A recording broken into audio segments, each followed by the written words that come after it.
ನೀವು ನಿಮ್ಮ loan E M ಐನ ಸರಿಯಾದ ಟೈಮಲ್ಲಿ ಕಟ್ಟಿರ್ತೀರ. ಆದರೆ ರಾತ್ರೋರಾತ್ರಿ ನಿಮ್ಮ ಸಿಬಿಲ್ ಸ್ಕೋರ್ ಏನಿದೆ ಅದು 20 ಪಾಯಿಂಟ್ಸ್, 30 ಪಾಯಿಂಟ್ಸ್, 50 ಪಾಯಿಂಟ್ಸ್ ತನಕ ಡ್ರಾಪ್ ಆಗುತ್ತೆ. ಈ ಸ್ಕೋರ್ ಡ್ರಾಪ್ ಆಗಬೇಕಾದ್ರೆ 3 ಮೇನ್ ರೀಸನ್ ಇದೆ. ಈ 3 ರೀಸನ್ ಏನು ಮತ್ತು ಅದನ್ನು ಸರಿ ಮಾಡಿಕೊಂಡು ಸಿಬಿಲ್ ಸ್ಕೋರ್ ಡೌನ್ ಆಗದೆ ಇರೋ ಥರ ಹೇಗೆ ನೋಡ್ಕೊಳ್ಳೋದು ಅನ್ನೋದ್ರ ಬಗ್ಗೆ ಈ ವಿಡಿಯೋದಲ್ಲಿ ನಾನು ಡೀಟೇಲ್ ಆಗಿ ಡಿಸ್ಕಸ್ ಮಾಡಿದ್ದೇನೆ. ಇದನ್ನು ತಿಳ್ಕೊಳ್ಬೇಕಂತ ಹೇಳಿದ್ರೆ ಪ್ಲೀಸ್ ವಿಡಿಯೋನ ಎಂಡ್ ತನಕ ನೋಡಿ. ಹಾಗಾದರೆ ತಡ ಮಾಡದೆ ಸ್ಟಾರ್ಟ್ ಮಾಡುವ. ನಮಸ್ಕಾರ, ನಾನು ವಿನೋದ್ ಕಾರ್ವಿ, ಲೋನ್ ಕನ್ಸಲ್ಟೆಂಟ್. ನಮ್ಮ ಈ ಯೂಟ್ಯೂಬ್ ಚಾನಲ್ಗೆ ನಿಮಗೆ ಸ್ವಾಗತ. ಸಿಬಿಲ್ ಸ್ಕೋರ್ ಡ್ರಾಪ್ ಆಗಲಿಕ್ಕೆ ಮೊದಲನೇ ರೀಸನ್ ಏನಪ್ಪ ಅಂತ ಹೇಳಿದರೆ ಮಲ್ಟಿಪಲ್ ಲೋನ್ ಎನ್ಕ್ವೈರಿ. ಇಮ್ಯಾಜಿನ್ ಮಾಡ್ಕೊಳ್ಳಿ, ನಿಮಗೊಂದು ಹೋಮ್ ಲೋನ್ ಬೇಕಾಗಿದೆ. ನೀವೇನು ಮಾಡ್ತೀರಿ?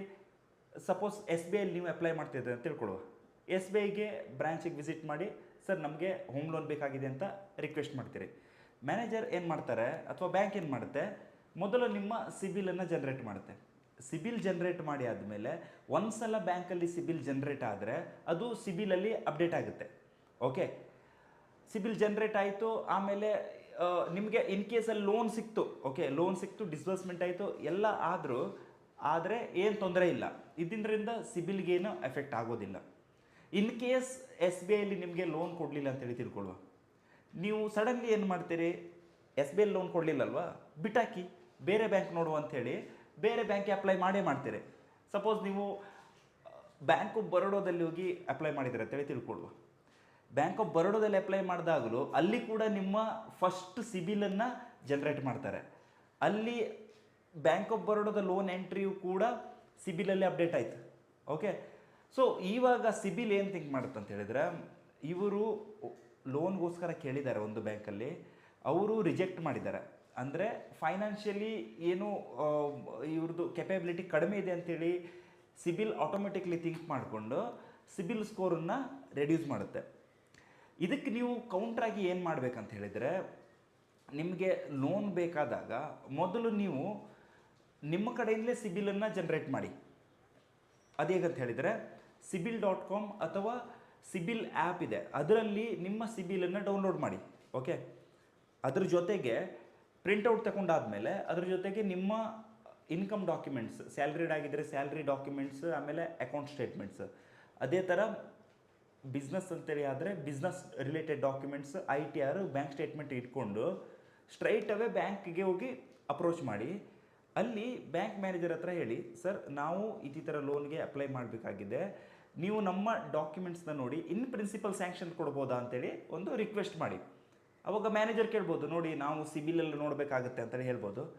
ಆವಾಗ ನೀವೇನು ಮಾಡಬೇಕಂತ ಹೇಳಿದ್ರೆ, ಸರ್ ನಾವು ಆಲ್ರೆಡಿ ಸಿಬಿಲ್ ನೋಡಿದ್ದೇವೆ, ಇದರ ಮೇಲೆ ನೀವು ಇನ್ ಪ್ರಿನ್ಸಿಪಲ್ ಕೊಡಿ. ಇನ್ ಪ್ರಿನ್ಸಿಪಲ್ ಅಂತ ಹೇಳಿದ್ರೆ ನಾಟ್ ಫೈನಲ್ ಸ್ಯಾಂಕ್ಷನ್, ಅದರಲ್ಲಿ ಕಂಡೀಷನ್ ಹಾಕಿರ್ತಾರೆ, ಇವ್ರಿಗೆ ಲೋನ್ ಕೊಡ್ಬೋದು ಬೇಸ್ಡ್ ಅಪಾನ್ ನಮ್ಮ ಸಿಬಿಲ್, ನಮ್ಮ ಕಡೆಯಿಂದ ಸಿಬಿಲ್ ನೋಡಿ ಆದಮೇಲೆ ಲೋನ್ ಕೊಡೋದು ಅಂಥೇಳಿ. ಆ ಥರ ಅವರು ಆಗಲಿ. ಬಟ್ ಇನ್ ಪ್ರಿನ್ಸಿಪಲ್ ಸ್ಯಾಂಕ್ಷನ್ ಸಿಕ್ಕಿದೆ ಅಂತ ಹೇಳಿದರೆ ಲೋನ್ ಸಿಕ್ಕಿದೆ ಅಂತ ಕನ್ಫರ್ಮ್ ಆಯ್ತಲ್ವಾ. ಇನ್ ಕೇಸ್ ಇನ್ ಪ್ರಿನ್ಸಿಪಲ್ ಸಿಗಲಿಲ್ಲ ಅಂತ ಹೇಳಿದರೆ ಆ ಬ್ಯಾಂಕಲ್ಲಿ ಲೋನ್ ಸಿಗೋದಿಲ್ಲ ಅಂತೇಳಿ ಅರ್ಥ. ನೀವು ಈ ಥರ ಮಾಡಿ ಬ್ಯಾಂಕ್ಗೆ ನೀವಾಗಿಯೇ ಕ್ರೆಡಿಟ್ ರಿಪೋರ್ಟನ್ನು ಕೊಟ್ಟರೆ ನಿಮ್ಮ ಎಂಟ್ರಿ ಉಳಿತೆ. ಇನ್ ಕೇಸ್ ಈ ಬ್ಯಾಂಕಲ್ಲಿ ಲೋನ್ ಸಿಗಲಿಲ್ಲ ಅಂತ ಹೇಳಿದರೆ ಅವರು ಎಂಟ್ರಿ ಏನು ಸಿಬಿಲಲ್ಲಿ ಎಂಟ್ರಿ ಬರೋದನ್ನು ಅದನ್ನು ತಡಿಬೋದು. ಸೊ ಇದರಿಂದ ನಿಮ್ಮ ಸಿಬಿಲನ್ನು ಡ್ರಾಪ್ ಆಗದೇ ಇರೋ ಥರ ನೋಡ್ಕೊಳ್ಬೋದು. ಸಿಬಿಲ್ ಸ್ಕೋರ್ ಕಡಿಮೆ ಆಗಲಿಕ್ಕೆ ಎರಡನೇ ರೀಸನ್ ಏನಪ್ಪ ಅಂತ ಹೇಳಿದರೆ ಗ್ಯಾರಂಟಿ ಲೋನ್ ಡಿಫಾಲ್ಟ್. ಜನರಲಿ ನಿಮ್ಮ ಫ್ಯಾಮಿಲಿಯವರಿಗಾದರೆ ನೀವು ಕೋಅಪ್ಲಿಕೆಂಟ್ ಆಗಿರ್ತೀರ, ಅಥವಾ ಫ್ಯಾಮಿಲಿ ಅದರ್ ದೆನ್ ಫ್ಯಾಮಿಲಿ ಅಂತೇಳಿ ಆದರೆ ಫ್ರೆಂಡ್ಸ್ ಇನ್ನಿತರ ಯಾರೇ ಇದಿರ್ಬೋದು, ಅಲ್ಲಿ ನೀವು ಗ್ಯಾರಂಟರ್ ಆಗಿರ್ತೀರ. ಓಕೆ, ಇಲ್ಲಿ ತನಕ ಗ್ಯಾರಂಟರ್ ಅಥವಾ ಕೋಅಪ್ಲಿಕೆಂಟ್ ಆಗಿಲ್ಲ ಅಂತ ಹೇಳಿದರೆ ಇದನ್ನು ಸ್ವಲ್ಪ ನೋಡ್ಕೊಳ್ಳಿ. ಓಕೆ, ಇನ್ ಕೇಸ್ ನೀವು ಎಲ್ಲಿ ಗ್ಯಾರಂಟಿ ಹಾಕಿದ್ದೀರ ಆ ಲೋನ್ ಡಿಫಾಲ್ಟ್ ಆಯ್ತು ಅಂತ ಹೇಳಿದರೆ, ಅಥವಾ ಪೇಮೆಂಟ್ ಮಾಡ್ತಾ ಇಲ್ಲ, ಅಥವಾ ಓವರ್ ಡ್ಯೂಸ್ ತುಂಬ ಇದೆ ಅಂತೇಳಿ ಹೇಳಿದರೆ ನಿಮ್ಮ ಸಿಬಿಲ್ಗೆ ಎಫೆಕ್ಟ್ ಆಗೇ ಆಗುತ್ತೆ. ಯಾಕಂತ ಹೇಳಿದರೆ ಒಂದು ವೇಳೆ ಅವರು ಲೋನ್ ಕಟ್ಟಿಲ್ಲ ಅಂತ ಹೇಳಿದರೆ ನೀವೇ ಕಟ್ಟಬೇಕು. ಅದಕ್ಕೋಸ್ಕರನೇ ನಿಮ್ಮನ್ನು ಗ್ಯಾರಂಟಿ ಅಥವಾ ಕೋಅಪ್ಲಿಕೆಂಟ್ ಆಗಿ ತಗೊಳ್ತೀರಲ್ವ. ಅವರು ಡಿಫಾಲ್ಟ್ ಮಾಡಿದರೆ ನಿಮಗೂ ಎಫೆಕ್ಟ್ ಆಗುತ್ತೆ.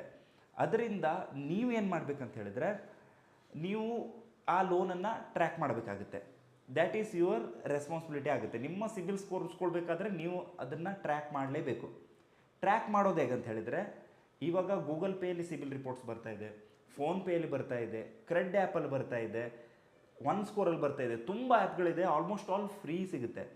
ಅಲ್ಲಿ ನೋಡಿ, ಅಲ್ಲಿ ಟ್ರ್ಯಾಕ್ ಮಾಡ್ತಾ ಇರಿ. ಮತ್ತೊಂದು ಏನಂತ ಹೇಳಿದರೆ, ನೀವು ಈ ಥರ ಆ್ಯಪ್ಸ್ ನೀವಾಗೇ ಸಿಬಿಲ್ ಸ್ಕೋರ್ ನೋಡ್ತಾ ಇದ್ದರೆ ಸಿಬಿಲ್ ಸ್ಕೋರ್ ಡ್ರಾಪ್ ಆಗೋದಿಲ್ಲ. ಇದು ನಿಮ್ಮ ಕಡೆಯಿಂದ ನೀವು ನೋಡ್ತಿದ್ರೆ ನೀವೆಲ್ಲೂ ಲೋನ್ ಅಪ್ಲೈ ಮಾಡೋದಿಲ್ಲ. ಜಸ್ಟ್ ಫಾರ್ ಇನ್ಫಾರ್ಮೇಷನ್ ಪರ್ಪಸ್ಗೆ ನೋಡ್ತಾ ಇರೋದ್ರಿಂದ ನಿಮ್ಮ ಸಿಬಿಲ್ ಇದರಿಂದ ಡೌನ್ ಆಗೋದಿಲ್ಲ. ಓಕೆ, ಟ್ರ್ಯಾಕ್ ಮಾಡಿ ಆದಮೇಲೆ ಇನ್ ಕೇಸ್ ರೀಪೇಮೆಂಟ್ ಸರಿ ಆಗ್ತಾ ಇದ್ದರೆ ಓಕೆ, ವೆಲ್ ಆ್ಯಂಡ್ ಗುಡ್. ಎಲ್ಲಾದರೂ ಪ್ರಾಬ್ಲಮ್ ಅಂತ ನೋಡಿದರೆ ಅಥವಾ ನಿಮಗೆ ಗೊತ್ತಾದರೆ ಯಾರಿಗೆ ನೀವು ಗ್ಯಾರಂಟಿ ಹಾಕಿದ್ದೀರಾ ಅವರನ್ನು ಕೇಳಿ ರಿಕ್ವೆಸ್ಟ್ ಮಾಡಿ ಇದನ್ನು ಸರಿಯಾಗಿ ಕಟ್ತಾ ಹೋಗಿ. ಏನಾದರೂ ಸ್ಮಾಲ್ ಅಮೌಂಟ್ ಆಗಿದ್ದರೆ ಕ್ಲೋಸ್ ಮಾಡಲಿಕ್ಕೆ ಇನ್ಸಿಸ್ಟ್ ಮಾಡಿಬೇಡಿ. ಓಕೆ, ಇದಿಷ್ಟು ಮಾಡಿ ನಿಮ್ಮ ಸ್ಕೋರನ್ನು ನೀವು ಆಗೋದನ್ನು ಸ್ಟಾಪ್ ಮಾಡ್ಬೋದು. ಮೂರನೇ ರೀಸನ್ ಏನಪ್ಪ ಅಂತ ಹೇಳಿದರೆ, over utilisation of credit card.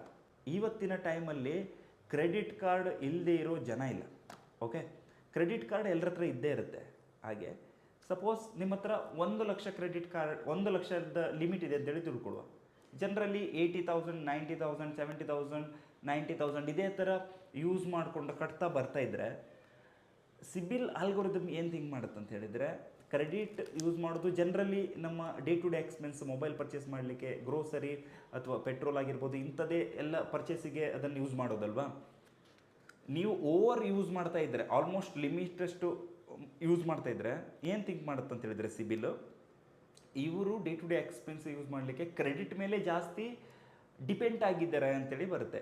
In case ಇವರಿಗೆ ಬೇರೆ ಲೋನೆಲ್ಲಾದರೂ ಸಿಕ್ಕಿದರೆ ಇವರು ಡಿಫಾಲ್ಟ್ ಮಾಡ್ಬೋದು ಅಂತೇಳಿ ಒಂದು ಥಿಂಕ್ ಮಾಡಿ ಓವರ್ ಯೂಸ್ ಮಾಡಿದರೆ ಕ್ರೆಡಿಟ್ ಕಾರ್ಡನ್ನು ನಿಮ್ಮ ಸ್ಕೋರನ್ನು ಡ್ರಾಪ್ ಮಾಡುತ್ತೆ. ಇದರಿಂದ ನೀವು ತಪ್ಪಿಸ್ಕೊಳ್ಬೇಕಾದ್ರೆ ನೀವೇನು ಮಾಡಬೇಕಂತ ಹೇಳಿದರೆ, ಜನರಲಿ 30 to 40% ಯೂಸ್ ಮಾಡಿಕೊಂಡು ಉಳಿದಿರೋದನ್ನು ನಿಮ್ಮ ಪೇಮೆಂಟ್ ಏನಿದೆ ಅದರಿಂದಲೇ ಮಾಡಿಸ್ಕೊಳ್ಳೋದು ಬೆಸ್ಟ್. ಇದರಿಂದ ನೀವು ಕ್ರೆಡಿಟ್ ಸ್ಕೋರ್ ಕಡಿಮೆ ಆಗೋದನ್ನು ತಪ್ಪಿಸ್ಬೋದು. ಈ 3 ರೀಸನ್ ಏನಿದೆ ಮೇಜರ್ ರೀಸನ್ ನಿಮ್ಮ ಸಿಬಿಲ್ ಸ್ಕೋರ್ ಡೌನ್ ಮಾಡಿಸ್ಲಿಕ್ಕೆ. ಹಾಗೆ ನಾವು ಹೇಳಿರೋ ಸೊಲ್ಯೂಷನನ್ನು ನೀವು ಇಂಪ್ಲಿಮೆಂಟ್ ಮಾಡಿದರೆ ಡೆಫಿನೆಟ್ಲಿ ನಿಮ್ಮ ಸ್ಕೋರ್ ಡ್ರಾಪ್ ಆಗೋದನ್ನು ನೀವು ತಡಿಬೋದು. ಹಾಗೆ ನೆನಪಿರಲಿ, ನೀವಾಗಿ ಏನು ಲೋನ್ EMI ಕಟ್ತಾ ಇದ್ದೀರಾ ಅದನ್ನು ಕೂಡ ಸರಿಯಾದ ಟೈಮಲ್ಲಿ ಕಟ್ಕೊಳ್ತಾ ಹೋಗಬೇಕಾಗುತ್ತೆ. ಈ ಸಿಬಿಲ್ ರಿಲೇಟೆಡ್ ಇನ್ಫಾರ್ಮೇಷನ್ ನಿಮಗೆ ಹೆಲ್ಪ್ಫುಲ್ ಆಗಿದ್ದರೆ ಪ್ಲೀಸ್ ಲೈಕ್ ಮಾಡಿ ಮತ್ತು ನಮ್ಮ ಚಾನಲನ್ನು ಸಬ್ಸ್ಕ್ರೈಬ್ ಮಾಡಿ. Thank you.